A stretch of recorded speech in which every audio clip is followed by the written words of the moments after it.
Estimada audiencia, Purim Sameach, bienvenidos a Simania Lecturas de Salón, una plataforma que coordino en el marco de las actividades organizadas por la Asociación de Estudios Judeo-Latinoamericanos, conocida como LAJSA, y a la cual les invito a afiliarse. Mi nombre es Cynthia Gabbay y soy investigadora y escritora. Trabajo actualmente en la Universidad Humboldt de Berlín y mi investigación está financiada por la Fundación Alemana para la Investigación Científica. Hoy nos reunimos para conversar junto a Ariana Huberman en torno a su monografía Keeping the Mystery Alive, Jewish Mysticism in Latin American Cultural Production, publicada en 2022 en inglés por la editorial Academic Studies Press. Nos acompaña en la tarea el investigador y profesor Yitzhak Lewis. For those who do not follow Spanish, we will switch to English in a few moments. Simania, que en hebreo significa señalador de libros, fue ideado para ofrecer un espacio donde debatir libros publicados en el área de estudios judeo-latinoamericanos o de interés para nuestra disciplina, ya sean recientes o de larga data. Renuevo entonces esta invitación, que ya es tradición, independientemente de si son ustedes los autores o bien lectoras curiosas, si consideran que, por dar algunos ejemplos, es necesario leer juntas el reciente León de Lidia de Miriam Moscona, Las raíces y las ramas de Angelis Muñoz Huberman, o la misma Megilá de Esther, LAJSA ofrece este espacio para dialogar en torno a obras de nuestro interés. Los encuentros de Simania alientan el debate multilingüe tan característico de las culturas judías. Siendo las lenguas oficiales de LAJSA el castellano, el portugués y el inglés, estamos sin embargo abiertos a la posibilidad de integrar en Simania otros idiomas. Hagamos de este espacio un lugar ameno, no solo para el debate, sino también para el intercambio de entusiasmos. Voy a aprovechar esta ocasión para anunciar que nuestro próximo encuentro se llevará a cabo el 16 de mayo, tomándonos un receso durante el mes de abril, debido a las fiestas, en torno al trabajo titulado Anita Brenner, Hoy las barricadas, crónicas de la Revolución Española entre 1933 y 1937, de Eduardo San José Vázquez. Dichos los prólogos, comenzaré presentando a los participantes de hoy, and with your permission, I will switch to English. Ariana Huberman is Associate Professor of Spanish at Haverford College. She's also author of Gauchos and Foreigners, Glozing Culture and Identity in the Argentine Countryside from 2011. She's also co-editor with Alejandro Metter of Memoria y Representación, Configuraciones Culturales y Literarias en el Imaginario Judío Latinoamericano from 2006, and of Evolving Images, Jewish Latin American Cinema with Nora Glickman from 2018. Yitzhak Lewis is Assistant Professor of Humanities at Duke Kunshan University in China. His research interests include comparative literature in Hebrew, Spanish, and Yiddish, literary theory, transnational writing, and world literature. He's author of A Permanent Beginning, Rabbi Nachman of Breslev and Jewish Literary Modernity from 2020. And his current book project titled Games of Inheritance, Kabbalah Tradition, and Authorship in the Writing of Jorge Luis Borges explores the central role of Jewish literary traditions in the writings of Argentine author Jorge Luis Borges. Regarding our presentation today, the book Keeping the Mystery Alive, Jewish Mysticism in Latin American Cultural Production, researchers on the use of Jewish mystical approaches in the works of Jewish and non-Jewish authors and artists from Latin America, such as Alejandro Jodorowsky, Angelina Muniz Huberman, Isaac Goldenberg, Mario Satz, Mirta Kupfermink, and Shul Solar, among others. Ariana Huberman gives as a starting point the case of Borges' Kabbalistic short stories. However, her book demonstrates the independency of Latin American mystical poetics from Borges' legacy and the multiple variations and diversity within the uses of Jewish mysticism undertook by the authors at stake. So I will give you the word, Ariana, please, and then Yitzhak will follow. Thank you so much, Cynthia. I just want to say we have two of the protagonists of my book here today. Unfortunately, Mirta, you show up as me because I share the link, so you might want to change your name so people know when I talk about your art that it's you. We also have Angelina Huberman. I'm so glad you can be here with us. And thank you all, Florinda from Israel and everyone for being here. Okay, and Flavio, I just read your book. It's fabulous. I'm gonna get it. Yes. Okay. All right, so I should start. So I need to share screen. Sorry. Let's see. Here we go. Okay, so good morning and thank you for being here today. First, I would like to show my gratitude to Cynthia Gabbay for hosting today's gathering and for her generosity and dedication to LAJSA. I also would like to give a heartfelt thank you to Yitzhak Lewis for the invaluable guidance he has given me in the last stages of revising my book. I'm serious when I say I couldn't have finished without him. And for agreeing to participate in this conversation when it's almost midnight in China. It's already Purim there, actually. So, and to all of you who joined the meeting, friends, family members, curious souls, I hope that this presentation will make you want to read my book or any of the books that I discuss in it. I will first start by telling you briefly about my intellectual journey. I will go over definitions and then I will discuss some of the book highlights. Jewish mysticism in Latin America is a subject that is mostly associated with Jorge Luis Borges. And before my book, he was the only author that received serious academic attention for the presence of Kabbalah in his writing. So you see Yitzhak's dissertation there, but we were just talking before the presentation that that is going to be evolved into a book, the section on Borges. The other one is already published.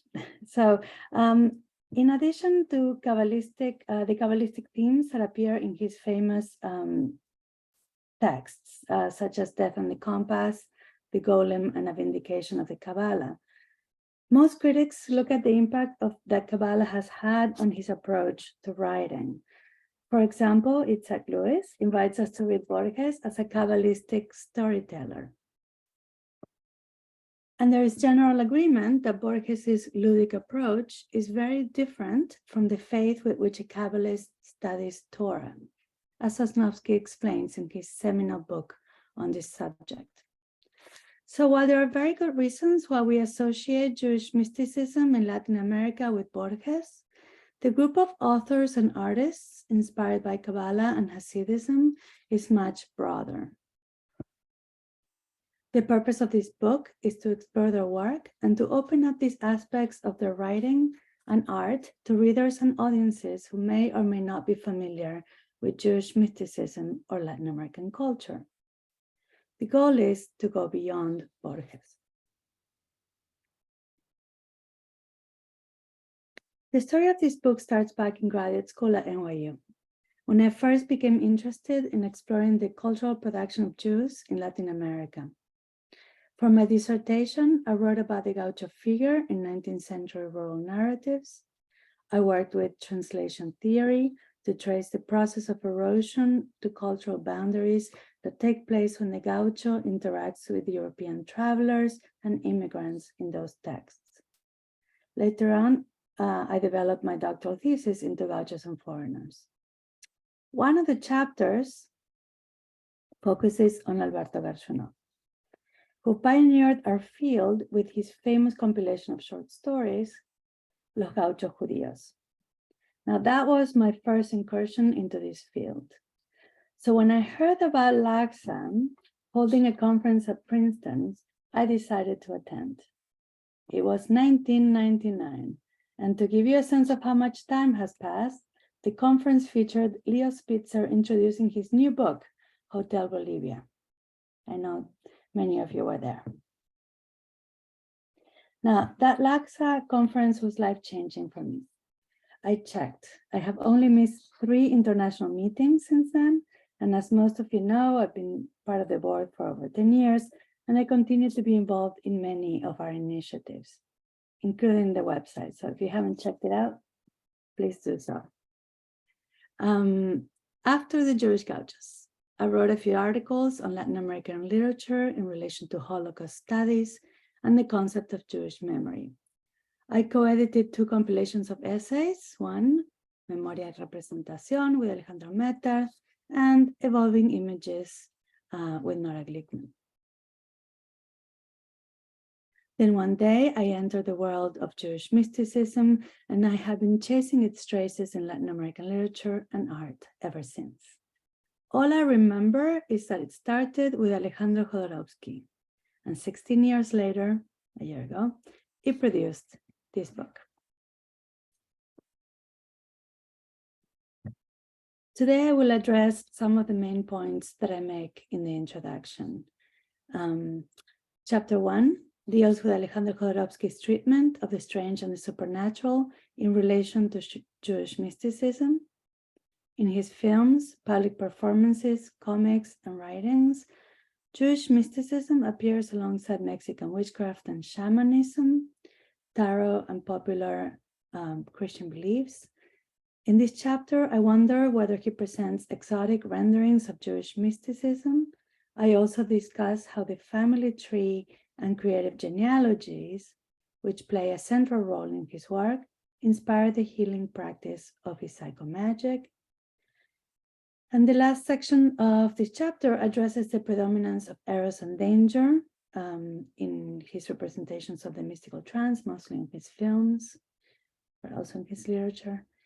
And I introduce the concept of deveichut, to reach closeness with God, transmigration of souls and exorcism, and the importance of genealogies in Jewish tradition. Chapter 2 follows Angelina Muniz-Huberman's work, which celebrates the cycle of life, from the early discovery of her Jewish identity to her vivid incursions into issues surrounding the end of life. This author's prolific writing brings us to the golden age of convivencia in the Iberian Peninsula during the Middle Ages and early modern times, and back to Mexico in the 21st century. In this chapter, I pay close attention to how her investment in Jewish mysticism represents a crucial influence in her approach to writing. I discuss her essays, poems, and fables that center on Kabbalistic themes, such as mystical renderings of nature and representations of angels. I also delve into the presence of art and painting in her literature, as well as the connection in her work between illness, death, and creativity. In this chapter, I discuss the meaning of the Sephirah Malchut and the concept of the Shekhinah. The overall aim of chapter 3 is to show how Mario Satz's multidisciplinary work has an underlying theme of Tikkun Olam. In his writing, he seeks to repair the chaos of this world. I discuss some of his central leitmotifs, such as Kabbalistic exegesis, the Tree of Life, the relationship between humanity and nature, and the trope of the labyrinth as part of the mystical experience. I also look into how Satz's writings on Jewish mysticism resonate with those of Jorge Luis Borges, as well as with the art of Schultz Solar and Mirta Kupfermink. In this chapter, I briefly introduce the hermeneutic practice of Gematria, and I lay out the evolution of the significance of Tikkun Olam.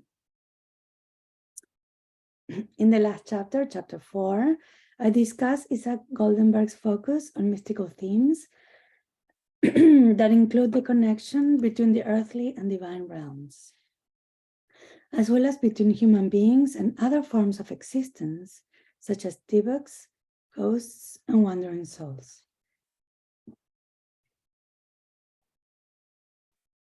I analyze the presence of wandering souls as they appear in Goldenberg's poems in relation to Yitzhak Lewis' etchings, such as the one in the cover of my book. This chapter revisits the fundamentals of gematria, soul transmigration, and the importance of genealogies in Jewish tradition. I also discuss the historical evolution in the conceptualization of spirits of the dead in Judaism. So you can see that there's a bit of overlap on the topics that these authors and artists recreate. I won't be able to get to that today, but I do address their connections in the book. When I first started this project, Jewish mysticism was, for the most part, uncharted territory in the field of Latin American Jewish studies. And that is what this book meant to address. It introduces the work of Latin American authors and artists who have been inspired by Jewish mysticism from the 60s to the present. Alejandro Jodorowsky, a Chilean writer and filmmaker who lives in France. Mario Satz, an Argentine writer and scholar who lives in Spain. Angelina Muniz-Huberman, a Mexican author who was born in France as her Spanish parents were fleeing the Civil War. And Isaac Goldenberg, a Peruvian author who resides in New York City. Alejandro Schulz-Solar and Yitzhak Lewis from Argentina did not move abroad. Given the limited time that we have today, I will discuss how their work fits in the Latin American canon, the theoretical framework I use in the book. I will offer definitions for Kabbalah and Hasidism, and then I will share some of the work I've done with representations of angels for the chapter that I dedicate to the works of Angelina Muniz-Huberman. A question that has often come up when I presented parts of this work at conferences is the relevance of these authors' publications on Jewish mysticism for the Latin American canon. And some of you may recognize the image on that slide. It used to be what we had on the website and many publications of LAJSA. So while all of the authors that I study were born or have lived most of their lives in Latin America and published in Spanish, the materials that I discuss here, for the most part, do not relate directly to the Latin American context in which these authors and artists grew up, and in which some still reside. They are transnational authors whose personal lives inform their literature. I don't believe that these questions are placed in the Latin American canon. On the contrary, it makes them stand out, especially if we follow Borges on this point. In his famous essay, The Argentine Writer and Tradition, Borges criticizes early 20th century intellectuals for defining the Argentine canon as a field fit only for authors who write reproducing Argentine cultural aspects, topics, and linguistic regionalisms in order to belong to the national canon. In fact, he proposes that local flavor comes across more genuinely when the writer or artist does not have that purpose in mind. He asserts that anything an Argentine writer publishes belongs to the Argentine tradition. By extension, I believe that anything written by a Latin American author is Latin American literature, whether written about Latin America or not. The authors that I study in my book should also be considered as part of the Spanish, French, and US literary canons, which is not uncommon with transnational authors. Their life experiences are not a central focus of my book, but they play a role in the tendency these authors share to connect the dots between different cultural expressions. So in addition, the hybrid nature of Latin American culture, which consists of indigenous, Spanish, Christian, Muslim, Asian, African, and the rest of the cultural wealth brought by free migration and forced relocation to this continent, has shaped the Jewish experience and cultural productions of Jews in Latin America.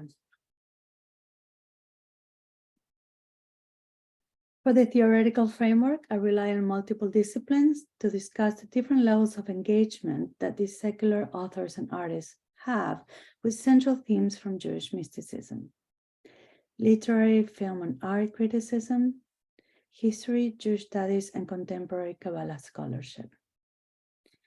Since my doctorate is in Latin American literature and cultures, I have no professional training in Jewish studies, and I did not have a religious upbringing.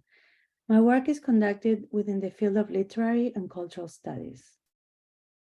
But this book project required that I studied aspects of Jewish mysticism that flourished in this artist's work. For this purpose, I relied on the academic work of scholars who belong to the area of Jewish studies, initiated by Gershom Scholem, as well as on Hasidic scholarship. Even though Scholem's work has been challenged over time, most of the authors that I study in my book have learned about Kabbalah from him, including Borges. And yet I found the perspective of rabbis and practitioners who believe the text, who believe and teach the text to be true, to be key to my work, because her writing reflects a level of spirituality that the authors and artists I discuss, while secular, often replicate. In terms of the body of work studied here, strictly speaking, the book is about Latin American Jewish literature and art, because it focuses on Jewish themes, whether they consider themselves Jewish or not. These writers and artists are inspired by their familiarity with Kabbalah at different levels. Some have engaged in studies of Jewish mysticism much more extensively than others. Some have written books about it, some have not. But they all approach it from a secular perspective. The work stands as proof that Jewish mysticism is a powerful source of creative inspiration that can reach everyone, regardless of the person's religious orientation or level of observance. I should be more specific. Written books about Kabbalah from a scholarly perspective. They have all written books about Kabbalah in some way. Otherwise, they wouldn't be in this project. So Jewish mysticism includes Kabbalah and Hasidism. Hasidism is a movement within Orthodox Judaism that in the 18th century revived Eastern European Jewry, inviting the unlearned masses to connect with God through faith, ecstatic prayer, and joy. Before then, Torah studies were considered the only way to reach God, a privilege that only few could afford. This left large parts of the population disenfranchised. Today, joy and Torah study are intrinsic parts of the Hasidic movement, and so is Kabbalah. The term Kabbalah comes from the Hebrew word meaning tradition or received knowledge. Scholem defines it as the traditional and most commonly used term for the esoteric teachings of Judaism and for Jewish mysticism, especially the forms which it assumed in the Middle Ages from the 12th century onward. He explains that mysticism seeks to transform the relationship between man and God from a dogmatic knowledge to an intuitive experience that is more alive. Teachings should be implied, not asserted. And while it is grounded on Torah and tradition, it is continually evolving because it is open to interpretation, which explains why in Kabbalah there are so many schools of thought. Among the most common topics are religious ecstasy, unity between the soul and God, prophetic knowledge, the ascension of the soul to the celestial throne, as well as meditation, contemplation, and angelology. Now, this list comes from one of Angelina Muniz-Huberman's latest books, El Atanor Encendido, an anthology on Kabbalah, alchemy, and Gnosticism, which she published with her daughter in 2019, and that I highly recommend. So finally, we get to the angels. Having grown up in a Catholic country, the topic of angels in Judaism really intrigued me because it is not central or even present in contemporary Jewish practice. And this is how secular I am. I honestly believe that angels, like saints, belong to Christianity. But I discovered that angels have populated Jewish texts throughout time. According to Gershom Scholem, angels were prominent in Merkaba literature between the years of 200 and 700, although remnants of this form of esotericism can be traced well into the Middle Ages. Later on, different systems of angels appear in the writings of 13th and 14th century authors. And this is in addition to the traditional angelology that includes Michael, Raphael, and Gabriel, among others. Rachel Ellior summarizes the ways angels appear in Jewish literature as follows. These celestial beings, as variously referred to as holiest of the holy ones, congregation of Elim, sons, children of Elim, sons of heaven, holy angels, chief princes, priests of the inner sanctum, servants, angels of the countenance, spirits of knowledge, lords, and hosts of angels. They perform the sacred service in the supernal Heikalot and are associated in many ways with the order of creation, the cycle of the universe, the traditions of priesthood, the sevenfold cycles of the temple cult, and their mythological origins. Even though Muniz Huberman does not use these terms, the terms introduced here by Rachel Ellior, the symbolism of angels also shifts and evolves in her writings. I'm going to introduce three brief examples, and there's more in her fiction and poetry, and in her essays as well. In Las Raíces y las Ramas, she discusses Maimonides' conception of the universe as a series of concentric spheres with souls, with independent intelligence. She compares these spheres with angels or divine intermediaries in Jewish tradition. In her poem Angel, she offers a more fluid and abstract definition. She defines an angel by what he does not do or what he doesn't have. Now, I will read parts of this poem in Spanish, but you can follow in English in the slide. No cruza el mar si no vuela. No sube la montaña si no se posa. La verdad es que tampoco tiene voz. La música que lo anuncia no es suya, sino de las altas esferas del amor. Música que no es suya ni tampoco suena. Música de campanilleros antes de empezar. Sin forma, sin color, sin recipiente. Lo que se puede decir de él es lo que no es. This is the language used to describe God in negative theological terms. And this is Yitzhak Lewis's point, one of his many brilliant comments during the process of editing the book. So extending this description to angels highlights the fact that even though angels in the Bible are meant to aid God, sometimes they act in an adversarial or independent manner. Also, by putting the emphasis on what the angel is not, he becomes a vessel of significance, which is how Muniz Huberman refers to Paul Klee's famous painting, Angelus Novus, in her book Arrhythmias. I'm referring here to the story in which Muniz Huberman brings Paul Klee's famous painting to life. Her depiction of the Angelus follows Walter Benjamin's lucid interpretation of Klee's painting as the angel of history, with eyes wide open to the horrors of the Great War. In an impasse between past and future, thrown towards the future by a storm sent from paradise that forces him to move on, and I quote, the tempest that we call progress. But she goes beyond. He's the angel of history, of contradiction, of irony, of void.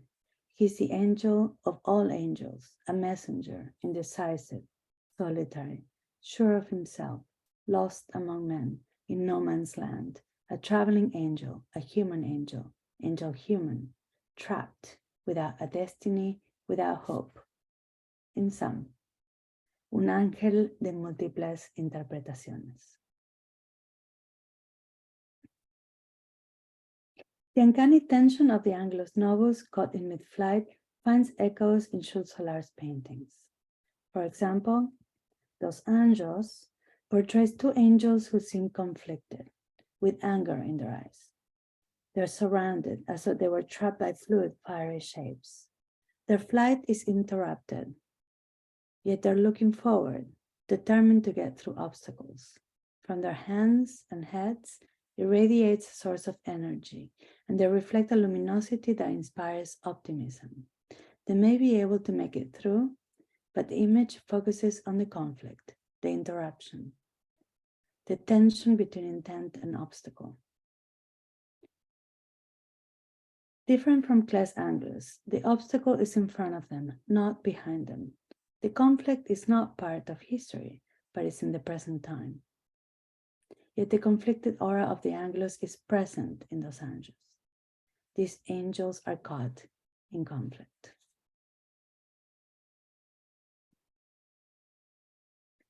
There is also conflict in El Ángel del Karma, the angel of karma. The arrows you see in the painting show the angel's influence on the human figure on the left. They also appear as a direct response from above to the human figure lying down. These arrows represent the karmic response to the human's actions. In contrast to the static images of the angels in the previous paintings, this angel is pure action. And yet the ones in conflict in this painting are the humans. The angel does not appear conflicted as it does in Claes Angelus or in Jules Solar's Dos Anjos. Benjamin's interpretation of the Angelus Novus as the angel of history, caught between past and future, inspired the painting's many artistic echoes, and there's more in that chapter. He argues that, and I quote, as hybrid beings positioned between heaven and earth, angels symbolizes the eternal conflict between the spiritual and the secular. While the angels in Mysticism Huberman's literature and Jules Solar's paintings do not necessarily represent the meaning angels have in the Torah, they're a clear sign that angels continue to evolve in Jewish culture. Benjamin's insight in Claes Angelus Novus captures the transformative essence of angels in Judaism. Angelina Huberman and Jules Solar demonstrate that this transformation has also taken place in Latin America.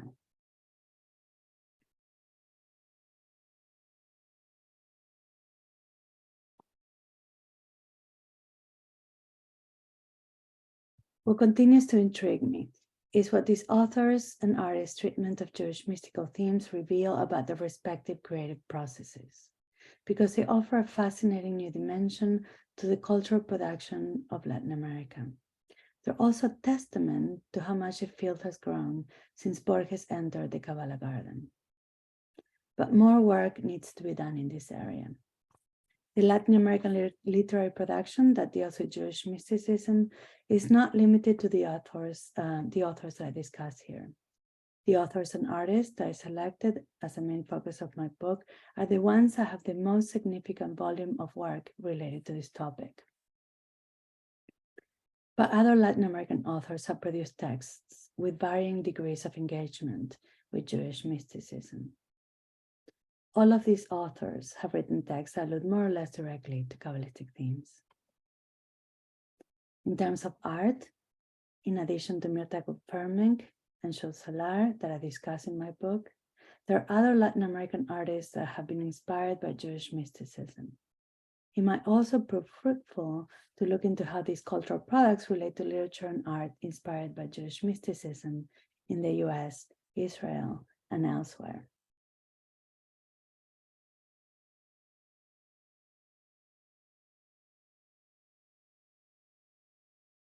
I will conclude with a sneak peek into my next project. It was inspired by a question asked by a student at Haverford in an interview about this book for our college website. So he asked me if there was a connection between growing up in Latin America and my interest in Jewish mysticism. My initial thought was, no, not really. But then I remember that I fell in love with literature through magical realism.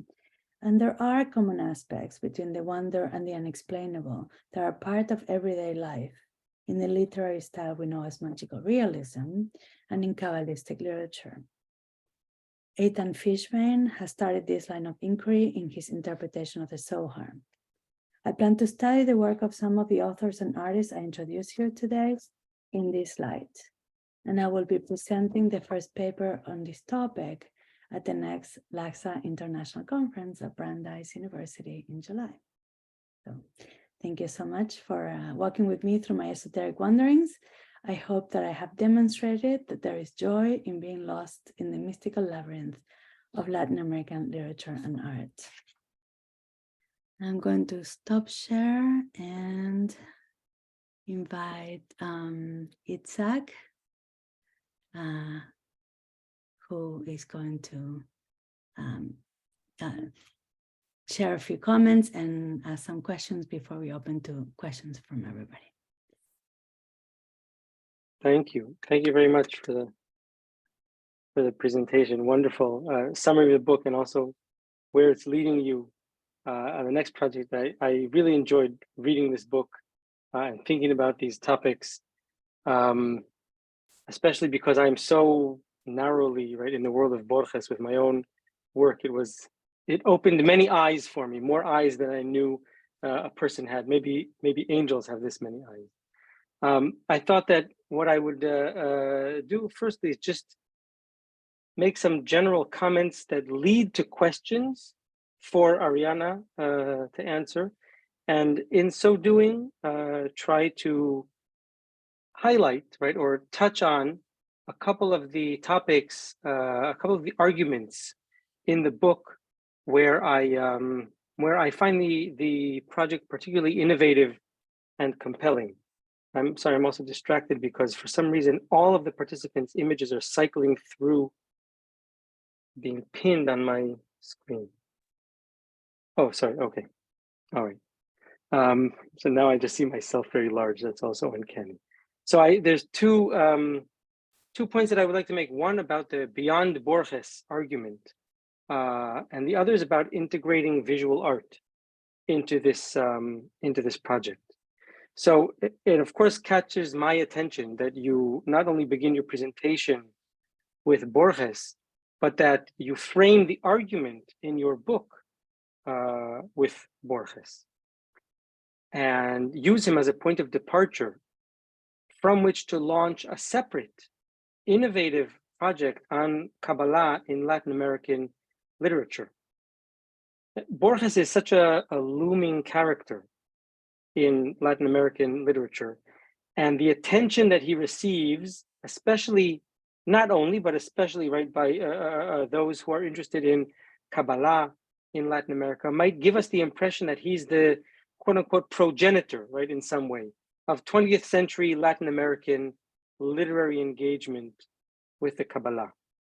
And this has followed his reception for many years from the Kabbalah, maybe to even being the progenitor of 20th century Latin American literature. Gabriel Garcia Marquez had to work very hard to cast off the shadow of Borges, trying to convince the world that he was not following in Borges's footsteps, right? That he saw himself as innovating rather than following. And today we recognize that the genesis, let's say, of the boom generation is outside of a perceived Borgesian influence. We have scholars such as Mariano Siskind, who have problematized our perception of magical realism as a genre, as Garcia Marquez's signature genre, as Borges's involvement in the creation of this genre. And I think that Ariana's book accomplishes the same in terms of an intervention into the commonplace genealogy of Kabbalah in Latin America. Right? Borges introduced it, everyone learned from him. And it offers us a vibrant account of the influence of Kabbalah on Latin American literature and culture beyond, as you write in the intro, right? Beyond a perceived Borgesian influence. So I want to pause and highlight what I see here as a wonderful intervention and valuable point of departure And if I could illustrate this through a Hasidic story, I think this would help to put the finger on it. So it's told of a student of the Misnagdim, that is a young man who's studying with the opponents of Hasidism, who hears his rabbi telling him, the Hasidic rabbis, they don't know anything, they're frauds, they're uneducated, and finally he decides to go find out for himself. And he goes to meet one of the great Hasidic leaders in his generation. This story is told about the Maggid of Mezrich, but of course, as most Hasidic stories, it's apocryphal, so you can substitute maybe Borges, right, for the Hasidic rabbi being approached here. And he meets the Maggid of Mezrich and poses to him a very complicated question in Jewish law, in halacha. And the Maggid of Mezrich closes his eyes, contemplates for a minute, and answers. The student goes back to his anti-Hasidic teacher and rabbi and reports the conversation. And his rabbi says to him, that answer is correct. What I don't know is how some uneducated fraud, such as the Maggid, knows what the Talmud says about this. He has never read the Talmud. And so the student goes back to the Maggid to ask him, my rabbi says this answer is correct, but how could you possibly know this if you've never read the Talmud? Have you read the Talmud? The Maggid says, no, I don't need to read the Talmud. I know this answer from the same source that the Talmud knows this answer from. I think that in a sense, Ariana, this is what you're doing here. We read Latin American literary engagement with Kabbalah, and we're discovering authors, right? And many wonderful projects and artistic expression that tap into this source the same way that Borges did, through Borges, right? But as an independent, innovative, right, engagement beyond, as you say, beyond Borges. So I want to highlight this as something that caught my attention very much throughout the book, and wonder if you might say something more about your point of departure, right? Both in terms of the literary history of Kabbalah in Latin America, and methodologically maybe about how you approach the study of Kabbalah in Latin America, right, beyond Borges. How did you get into, right, the study in this book? Thank you so much, Yitzhak, for that wonderful intervention. And the question as well. Well, so we had this conversation. That was one of your first questions when we started interacting with the manuscript. Was this project, was Borges the point of departure? And it wasn't. The point of departure was the character of the Rebbe in Jodorowsky's autobiographical texts and movies. That was the point of departure. Now, of course, once I started studying Kabbalah, I started with Angelina's Las Raíces y las Ramas, the book that was one of the first books I read about Kabbalah. Once I started studying the themes that came up, to actually find out how much was Alejandro Jodorowsky's portrayals close at all to tradition, I decided, well, if I'm going to start a project, I need to start with whatever is written about Latin American Kabbalah. And that's really when I actually got to Borges. So Borges really was an afterthought. It was more like, okay, obviously I need to see what has been written about this topic, and all that has been written has been on Borges. So, but it was never a point of departure for me. However, it is really amazing. Just like Yerushalmi says, how many times a whore appears in the Torah. I looked at how many times I mentioned Borges in my book. It is shocking. It's in the hundreds. 100 and something. So obviously he has a very, very strong influence in my book. But because he, as he said, he is such a looming figure in everything we do in Latin America, not only literature, but also art, as is very evident in Mirta and Saul Sosnowski's project on Borges and the Kabbalah. So, but in terms of methodology, that's the beginning of my description, right? So I don't know why, I don't remember how I even got to Jodorowsky. I don't like Jodorowsky's films at all. Let me just start with that. And I did fall in love with this character of the Rebbe in his, and it's not the Rebbe, not the Lubavitch Rebbe, but he calls it the Rebbe. It's for those of you who don't know Jodorowsky's work. But and it's with one B. And that prompted a lot of editors' problems that El Rebbe has one B. So this character of the Rebbe is fascinating. It's absolutely fascinating. I do love Jodorowsky's writing. And then I started following this character of the Rebbe, which appears actually in the later films, the more recent 5 films, or I think has he released all 5? Anyway, it's a series of 5 films that are based on the books I study in the book. So so they're all very much creative autobiographies of his family genealogy, and they're very, very creative, to say the least. So methodologically, I always start with literature because that's my field, right? And so from literature, I moved on first to film because of Jodorowsky, then to art because of Angelina. Angelina writes about art and painting, not only in the books that I study. You also write about music that I don't discuss in my books. I should one day. But painting is really something that art is very, very vivid in Angelina's works. That's how I got to literature. And then to Mirta's work, I got through Mario Satz and Goldenberg, because Mario Satz, it was really through Mario Satz first, and the points of connection he has with Borges. So what you described of Garcia Marquez is very much true for Mario Satz. He literally asked me by email, please do not compare me to Borges. But you can't, right? I mean, you cannot. Sorry about now. You cannot. I mean, there's just so much about the labyrinth and the infinite and ladders, and that's how I got to Mirta's work. And Mirta, I owe you a presentation on that particular part of the book, where not only on Mirta's collaboration with Saul Sosnowski, but also I study a lot of other pieces. The ones, well, actually, a lot of them are in that. A lot of the pieces that I study from Mirta are in the collaboration with Saul and in that exhibit of yours, Mirta, in New York, titled Wanderings, which I showed a copy of there's a picture in my presentation of that catalog.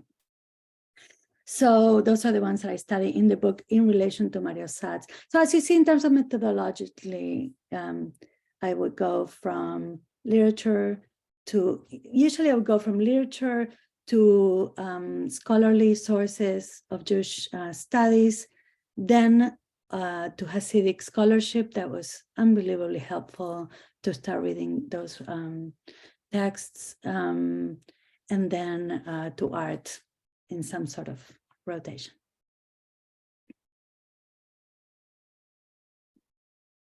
That's great. That actually, I think that's a wonderful account of the methodology, and is very useful, I think, for me, maybe for others to hear how a project like this is carried out and how the connections are made.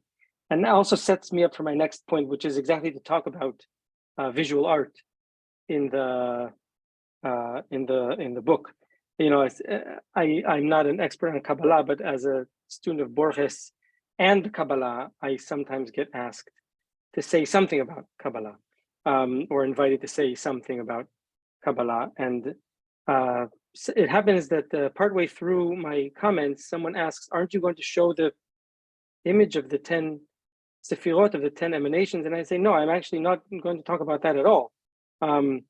Because, firstly, as a student of literature, the Kabbalah is a story, it's not an image, in the way that I think about it. And secondly, because I'm talking about something completely different, a book that has nothing, right, that has no illustrations in it. But it strikes me when I hear these, comments that there's something, essentially visual about the Kabbalah, at least about the way that the Kabbalah is received, right, in modern and contemporary and popular culture.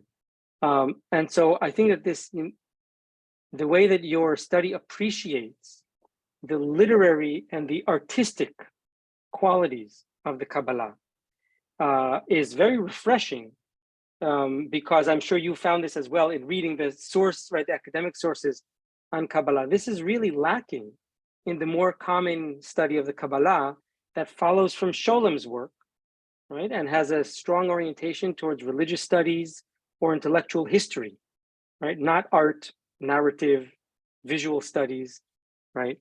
So this is another place where I think your book demonstrates attention to literary and aesthetic qualities of the Kabbalah is in the way that you juxtapose literature and art in relation to the Kabbalah. And you've discussed this already in your presentation. It includes a focus on visual art that in fact one might not realize glancing at the table of contents, right?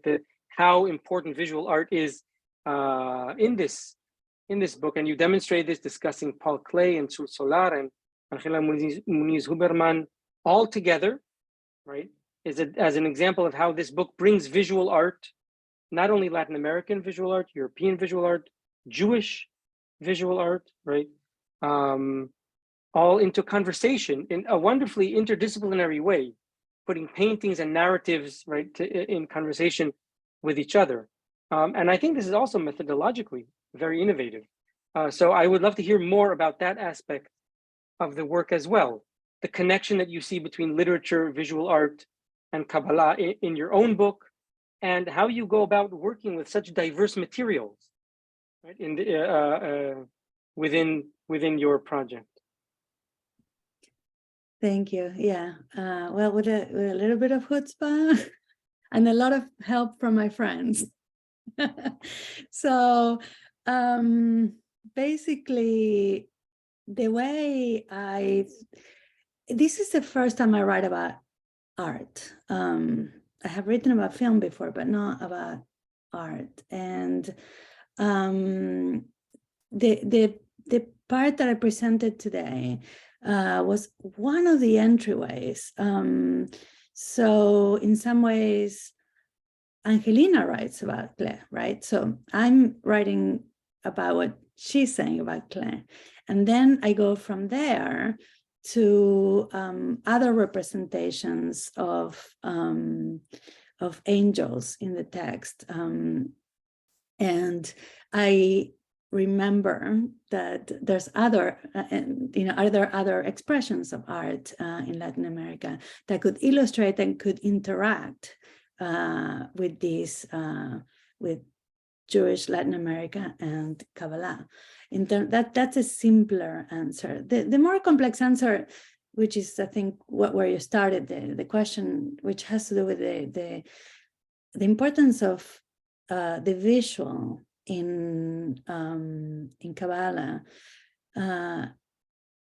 It also has to do with how we read, right? Because in Rabbi Nachman of Breslov that you study and in the Zohar, I mean, these descriptions of the disciples, the teachers instructing them, they're very descriptive, visually descriptive. You can imagine all these teachings visually, and so in that sense, you're absolutely right in that the visual aspect is embedded. The same with all the descriptions of the Sephirotic tree, and they're extremely visual.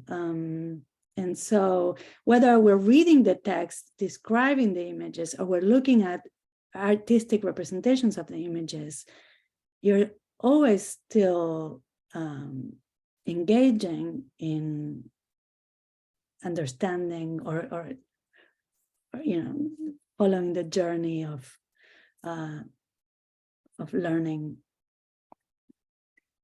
Well, they're all part of the hermeneutic practice of Kabbalah, I guess it's what I'm trying to get to.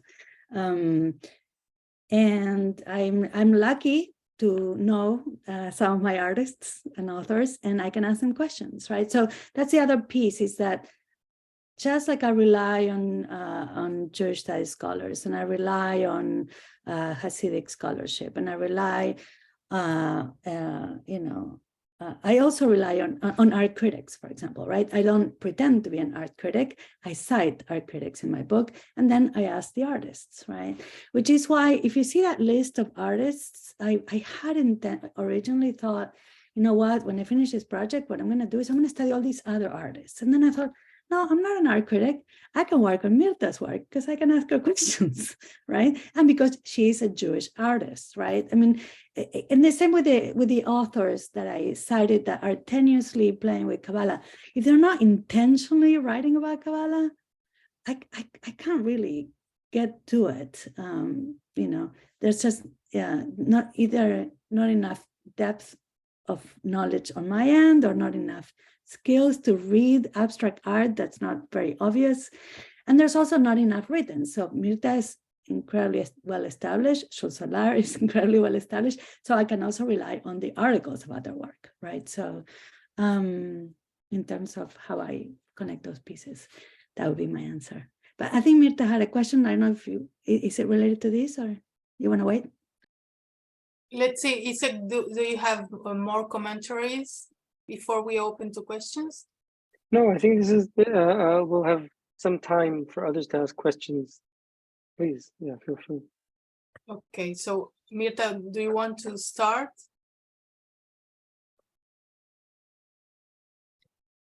Thank you.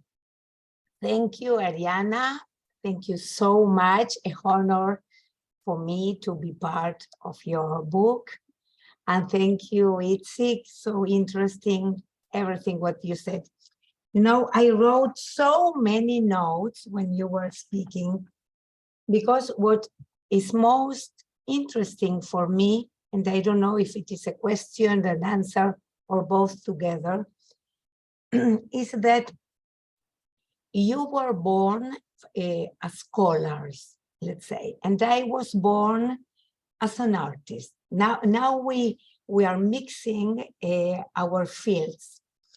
And what I feel is that when you are a researcher, you want to understand, and that we are trying to join fields that are perhaps not able to be joined, because one is beliefs and the other one is understanding. And I think that when you said, Ariana, that you don't know how you reach to work with art, with visual arts, I would say perhaps you need it, because as art is not certain, it's a way of being, to be drifted by, and to accept uncertain, las no certezas, how can I say? Uncertainty. Is to accept that. And I think that this field of art is somehow related to mysticism, also nothing to do with religion, but yes, to accept the journey. You use the word journey. I think that it is a journey where you do not know exactly where you will arrive. And to write a book dealing with these subjects, I think it's really a journey, very related, I must say, to what I feel when I am working on studying what is Kabbalah or not, or any other thing, because I think we live in uncertainty, I cannot say it in English yet, I will, but I think it's a way to accept. And when you were speaking, and Yitzhak, thank you for your question about methodology, I have an answer for that. I think that your methodology is your intuition, is to accept intuition. And I said that I think that is to work where intuition and previous knowledge makes a crossroad, and so there you put a point. And something is, yes, when you were speaking, Yitzhak, about the rabbi, I remember something, I don't remember the rabbi, but I remember the phrase that he said, never ask an address to someone who knows the answer, because you are taking the risk not to getting lost. So I think, Ariana, that, and perhaps all of you that are writing books, and all of us that we are working with our passion. So I am grateful to the angels that we are not asking the address to someone who knows the answer. Thank you. Thank you so much, Mirta. Yes, uncertainty, certainty. We're definitely against certainties here. Yes, it's amazing. You actually use an expression that that Jodorowsky uses in El Topo and the Mole, which actually is the reason why the book is titled "Keeping the Mystery Alive." So you're actually in all parts of the top, cover of the book. So "Keeping the Mystery Alive" actually came. It's part of a citation that it's something that the main character says in that movie, and it's something like the mole. I don't remember exactly, but hides and makes sure not to, in order not to see the sun, because if you see the sun, you get blinded. And so I use that. That metaphor as exactly what you just said, which is the creative process is following your intuition and not necessarily wanting to know for certain, which is also incredibly central to Jewish mysticism and Kabbalah, right? Because certainty, you can only, you keep on questioning, you keep on studying, you keep on learning, but you don't expect to arrive to full knowledge, because full knowledge, only one, only the divine has full knowledge, right? This is it's a tenet of Jewish mysticism. So thank you for that. It was very, very inspiring. I have a question which could be a little bit polemic or delicate, so feel free to answer or not. You talk a little bit about the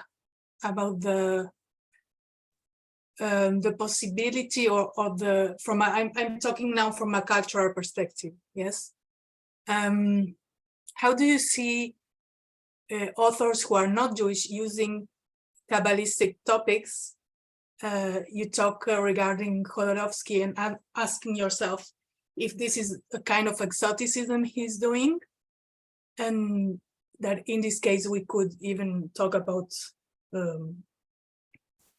Orientalism, but to go further, when we are talking about authors or artists that are not Jewish, if they are doing such a kind of a cultural appropriation. So how do you see this? How do you react to this from a cultural point of view?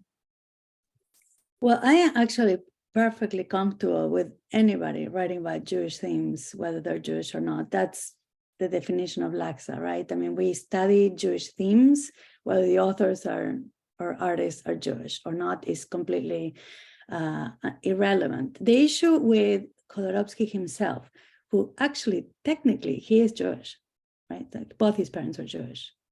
He comes from a Jewish genealogy. He has, well, how do I say this delicately? He lives in France. He's a passionate atheist, right? I mean, or should I say anti-religious person. And he is also a surrealist author and artist, right? So he is an equal opportunity offender. So a lot of his, so to start, his literature and writing in general depicts people who are brutally angry against religion. and yet, he has this beautiful character of the Rebbe, who's a beautiful character. So he has both develops Jewish themes in a very, not only respectful, but gorgeous way. I mean, it's really interesting and intricate and done in really well done.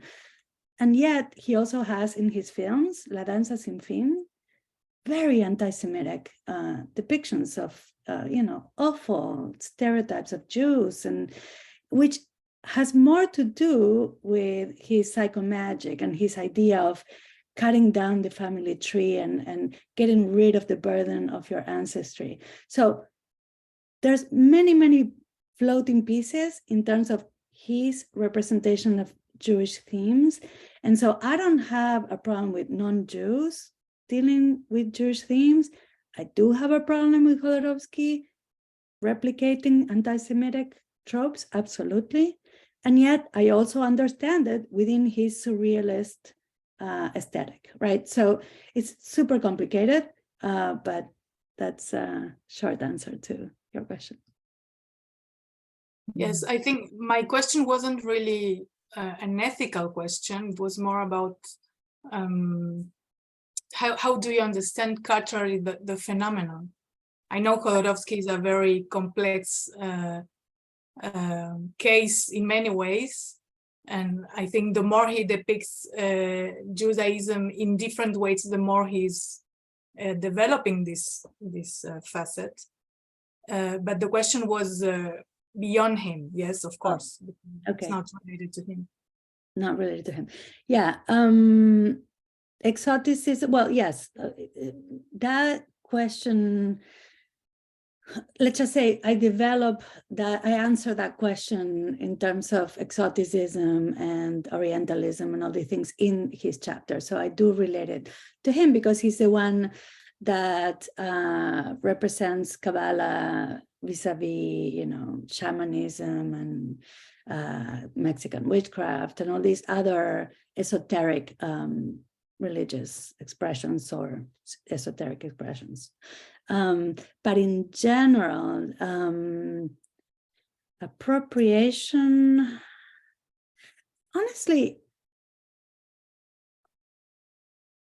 it's hard to answer the question without going back to where I don't want to repeat what I said because that's not what you're asking. But in some ways, the question of appropriation keeps directing to the identity of the author. And so that's why I'm a little stuck in answering your question. But I do believe that whether the author is Jewish or not, the way Jewish themes are portrayed,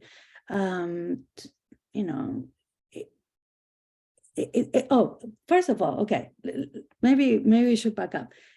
I had plenty of pushback myself, and Florinda Goldberg was a witness to several of these, both in presentations in Israel, in Austin.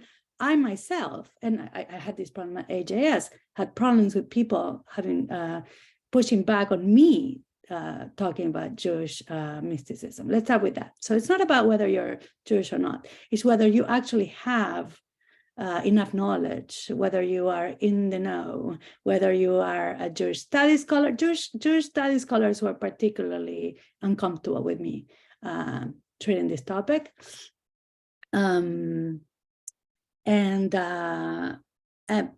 Interestingly, I was a lot more embraced and supported by Hasidic scholars or people in the Chabad movement that facilitated. They were much more comfortable with me. They were happy that I was studying these topics. So when it comes to being an outsider, right? Being an outsider is not necessarily related to identity, but it is related to who is an authority in the field. And I actually had to, this was the most complicated and most difficult aspect of my book, was citing Jewish studies scholars who are secular, most of them, the ones in Florinda's university, the ones in that cátedra, right? And Hasidic scholars. So at the beginning, I was just citing them all equally, because from my perspective, the knowledge of Jewish studies scholars and the knowledge of Hasidic scholars was equally valuable. But those fields, they also have tensions between them. They also have issues on who has the right to talk and who has the right to develop Kabbalistic scholarship or scholarship about Kabbalah.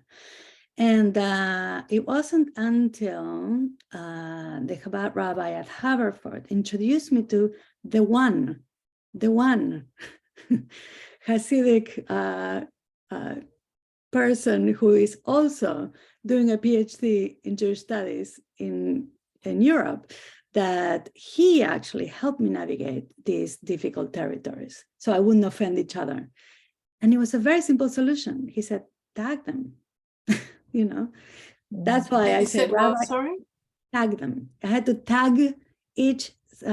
So when it wasn't that simple. It was we had long conversations and we came up with this solution. He said, identify them. And so I ended up doing this an exercise of tagging every time I mentioned a scholar from Jewish studies. It was just the name. If I cited a Hasidic scholar, a rabbi, I had to say rabbi if he was just a rabbi, or rabbi and scholar if he was a rabbi and scholar. And this simple exercise was an answer to part of your question, which is who is an outsider and who is an insider. And I'm telling you, it gets this granular, right? Jewish studies scholars do not believe that rabbis should be writing scholarship. So rabbis believe that Gershon Sholem literally, quote unquote, didn't understand anything. So that's where we are. Thank you.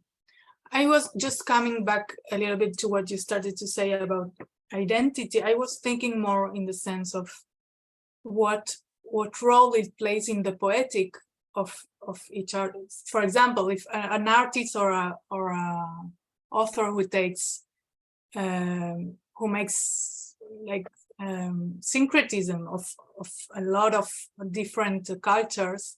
So what role does Jewish Kabbalah or Jewish mysticism plays in this, and how from a cultural perspective it plays a role, maybe, you know, something from more a global perspective? Why Jewish culture is taken as and activated, if you know, if you want, in these global perspectives on mysticism or directly mystery.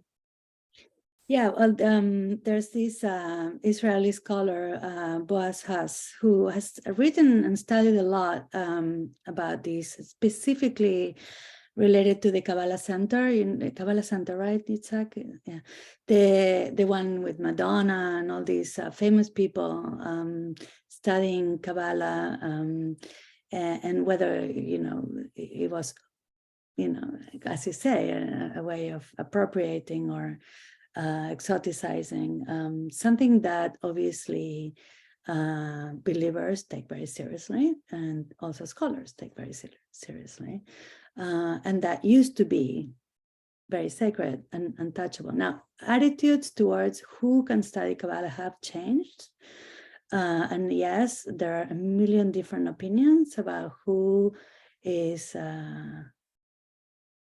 who and how we treat this topic. But what you're mentioning, what we're talking about right now, was by far the biggest challenge of my project. I mean, from the beginning to the end, what you're describing, it wasn't hard for me to, you know, read in the texts and the art whether this was happening. That was easy.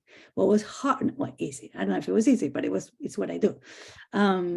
What was really, really hard was navigating all of these perceptions of crossing boundaries, stepping in, not myself, you know, avoiding myself doing what you're describing.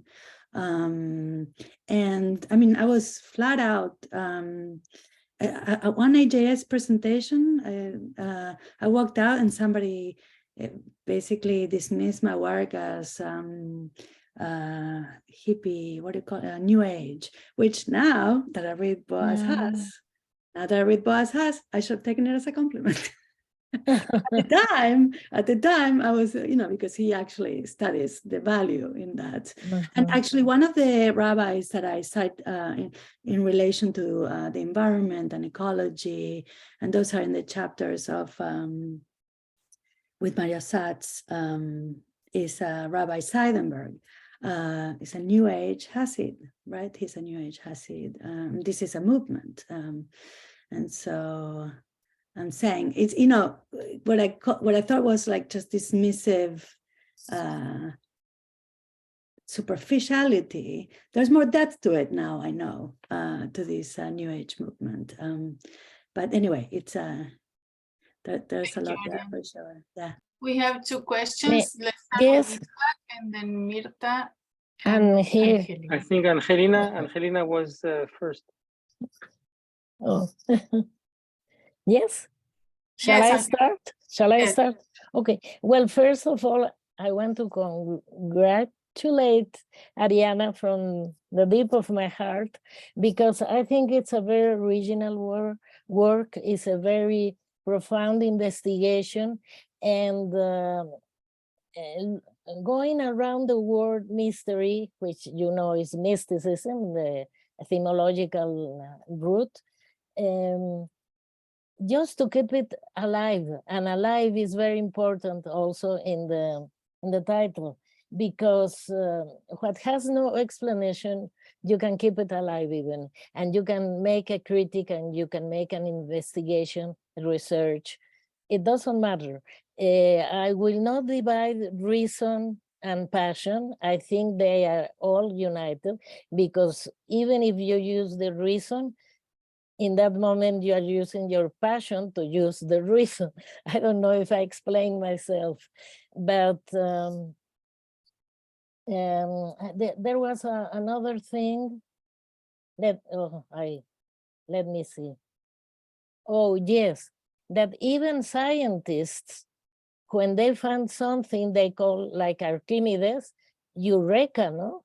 Eureka, because everything comes into a point in which you can interpret it as a mysticism, as a hypothesis, as a different things, but all of this makes the human soul, I think. And Ariana, in this work, you have united both passions and reason, and that is very, very important. And I hope you continue in this work, because it has many, many sides, like you said, painting and music also, and even sculpture. It's a whole world, the artistic world, and what interests researchers is to find why we need art. So thank you, Ariana, very much. Thank you, Angelina, and thank you for answering my million questions throughout the project. Yes. Yitzhak? I want to give other people a chance to go. I also see Florinda raising hand, and Mirta under the pseudonym Ariana Huberman raising her hand. Okay, so Nice to meet you. so Mirta, you were before Florinda, I think.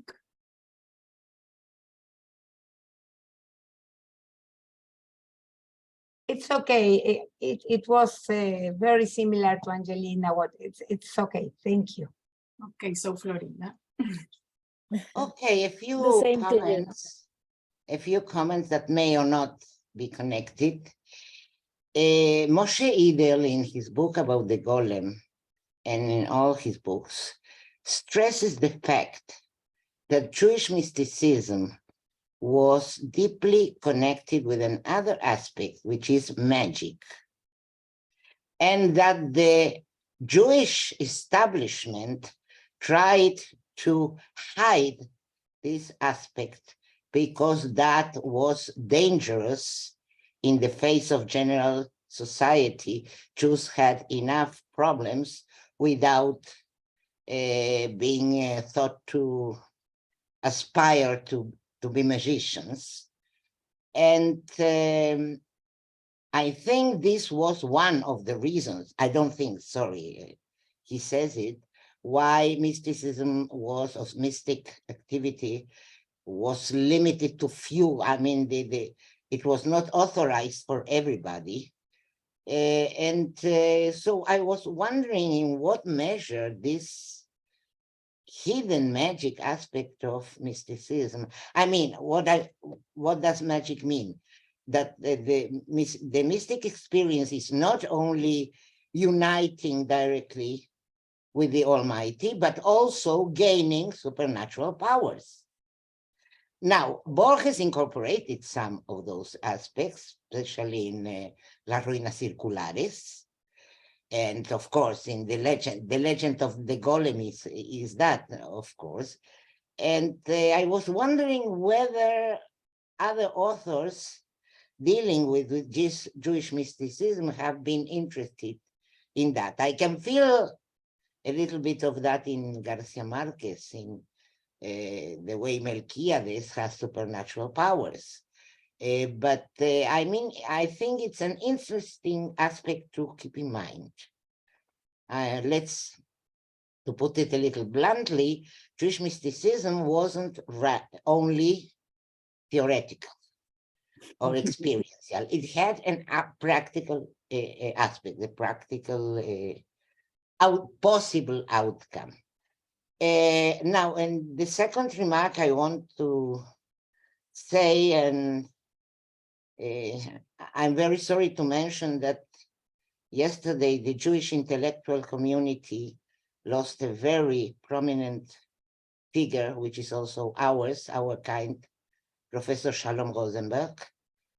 And Professor Rosenberg, I heard him directly saying that some aspects of Judaism shouldn't be brought outside Judaism and shouldn't be taught or shown to Goyim. Mhm. Some aspects have to remain at home, and mysticism was one of them.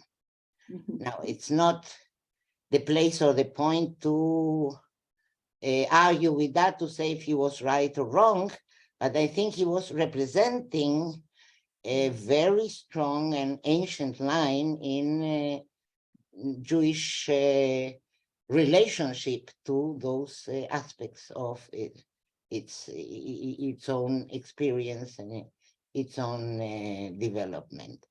And I was just thinking of somebody who hasn't been mentioned, I think, today, and whom I wonder how he didn't inspire yet a novel about the subject, which is the famous Shoshani, the famous mystical and sage that Shalom Rosenberg studied with him, learned with him.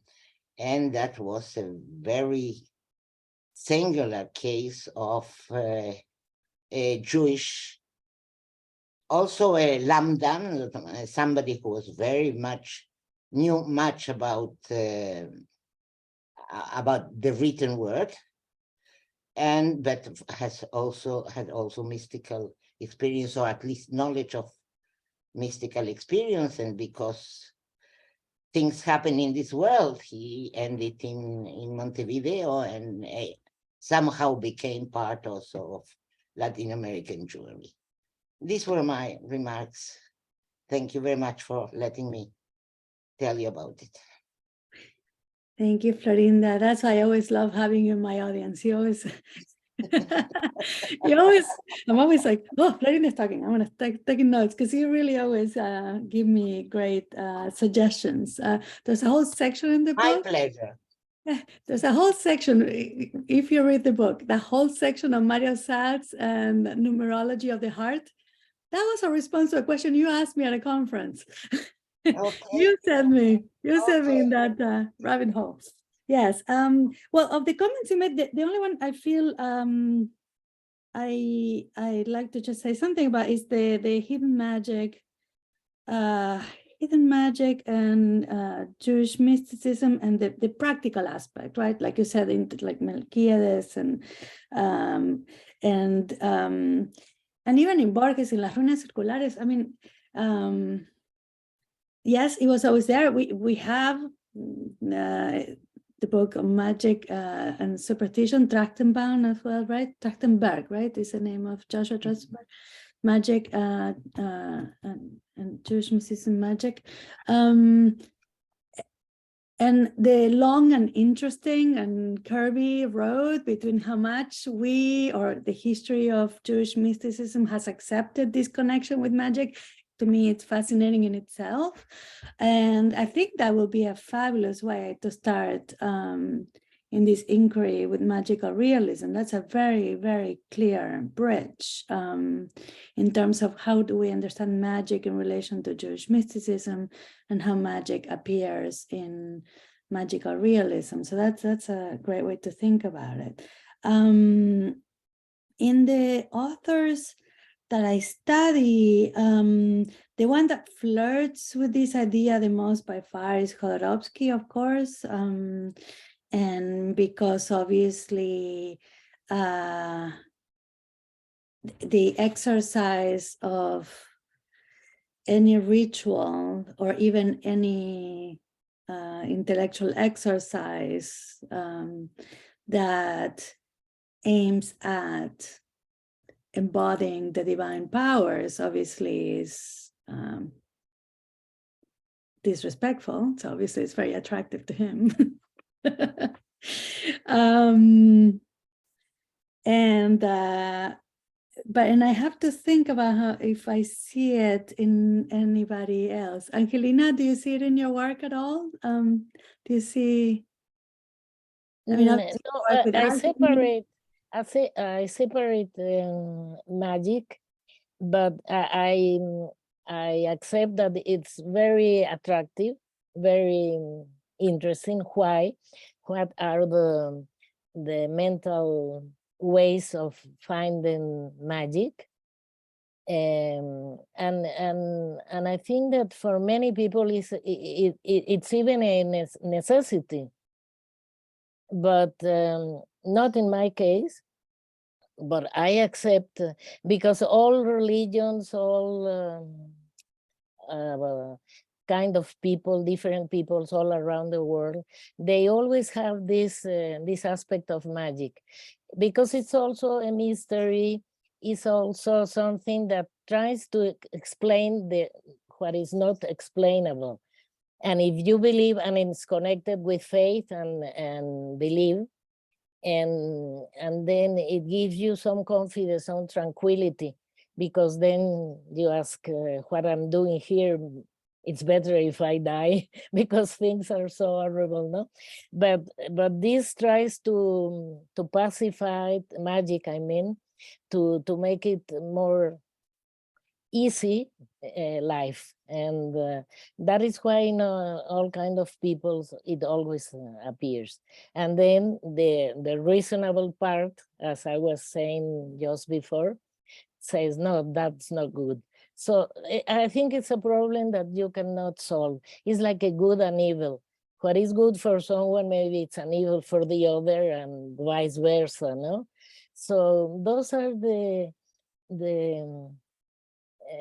interesting points of human life, something that you cannot exactly resolve. So that's it. Before Daryl goes, don't go yet, Daryl, because I need to thank you. Daryl is the editor of the series in Academic Press that picked up the book. So thank you, Daryl. Gracias a vos, Ariana. Sí, una muy buena contribución, te agradezco. Hola, Daryl. Hola, ¿qué tal todos? Yo me tengo que ir, pero fue un placer estar con ustedes esta mañana. Sí, muchas gracias. Chao, gracias, Ariana. Sí. So, would you like Yitzhak to finish with your commentary? Yeah, okay. I as I'm hearing all the conversation, I had some thought of another way in which this book is sort of breaking or going beyond Borges. One of the questions that I deal with in my own work is not only why is Borges so interested in Judaism, right? Or what my teacher, Zal Edna Eisenberg, calls lo judío. What is his attraction to lo judío? But also, why is this such an interesting topic to so many scholars? Why does this get so much attention in scholarship on Borges? And I think in a sense, we can see in some of the scholarship, certainly the early scholarship, right? Sosnowski, Al-Azraqi, that and Edna Eisenberg's as well, that something about recognizing, right, Borges's interest in Judaism is legitimizing and empowering for the Latin American Jewish community. Sure. Right. So in this sense, I think this is like the opposite of Cynthia's point. I don't think that it's read as appropriation as much as it's read as affirmation. But the fact that we can now look at other authors, right, and look at Ariana's book and wonder about whether this is appropriation, I think also signals that the reception of these authors is significantly different from the reception of Borges, at least in scholarly work, right? And I would say this is a good twist, let's call it that, right? That is that we are now not looking for some kind of affirmation of a minority community in the scholar's work, but that we are actually, right, trying to appreciate the scholar's work as it relates to the outside world, right? And pay closer attention to I keep saying scholars, what the artists, right, and authors are doing. So here, maybe there's another methodological break, right, that goes beyond Borges in that sense, right, beyond scholarship on Borges. Mm-hmm. Thank you so much. Yeah. Okay, so this was very interesting. If you don't have any other comments, we will close this meeting. See you again on May 6th, okay, and or 16, sorry. And I wish you happy Purim, and thank you very much, Ariana. Thank you, Yitzhak, and all the public. Thank you. May I add a little point? Adiós. Abrazo a todos. Just thinking about it, sería interesante cotejar con la presencia literaria y artística, no ya de la mística cristiana, que me parece que no influye mucho en América Latina, sino de las místicas indígenas. Claro. Que ahí podría haber, no sé, se me ocurre que sería un lindo tópico para enfocarlo alguna vez, ¿verdad? Sí. Ok, simplemente eso. Buena idea. Yo propongo otro que he tratado, alquimia y gnosticismo. Okay. Bueno, sí, Hay mucho por hacer. Gracias a todos, gracias Ariana, Yitzhak, Cynthia, feliz Purim. Bueno, Feliz Purim, Chag Sameach. Ay, No se dice me Chag voy, Sameach están en Purim. tocando al timbre. Me Yitzhak, voy. no se dice Muy bien. Chag Sameach. Bien hecho, Ariana, me divertí Se bastante. dice Purim Sameach. Gracias por venir, Pero Max. Purim no Gracias es por Hag. venir. Sí. bueno, No voy es a, Hag. Purim Sameach. voy a cerrar. Purim Adiós. Sameach, Veyain Ariana, felicidades.